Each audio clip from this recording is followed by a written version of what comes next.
ઊભા થવાનું વધારે હશે ને. હા એટલે ઊભું રહેવાનું વધારે થાય ને કેપ્ટન હતા એટલે. ખેતરવાળા આવે, કેટલા માણસ આવે. અને મહેનતના કામ કરે. મહેનતના કામ કરે ને એને અને વધારે વેરિકોઝ વેન બહુ હશે બા. પહેલાના માણસને એક એક ઘરમાં 10 10 20 20 30 30 માણસ હતા. હા સવારથી સાંજ સુધી કામ કરતા હતા. આને બહુ આવતું.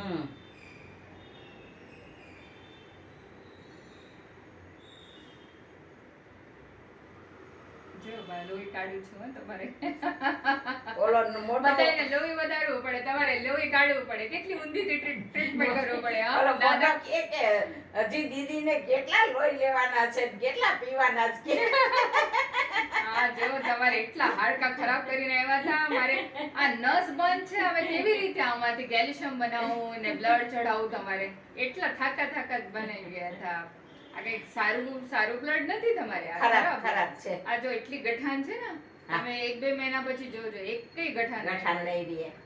એટલે કે હજી દીદી આ ટ્રીટમેન્ટ કરવું જ પડે, નહીં તો પછી છે ને પછી બધી ટ્રીટમેન્ટ ફેલ થઈ જાય. તમારે મૂકી દો બા.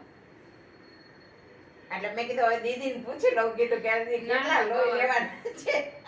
આ તો હવે જાવું છે. કાલે હસતો તો બસ કાલે હસતો તો કે કેટલા હજી દીદીને લોહી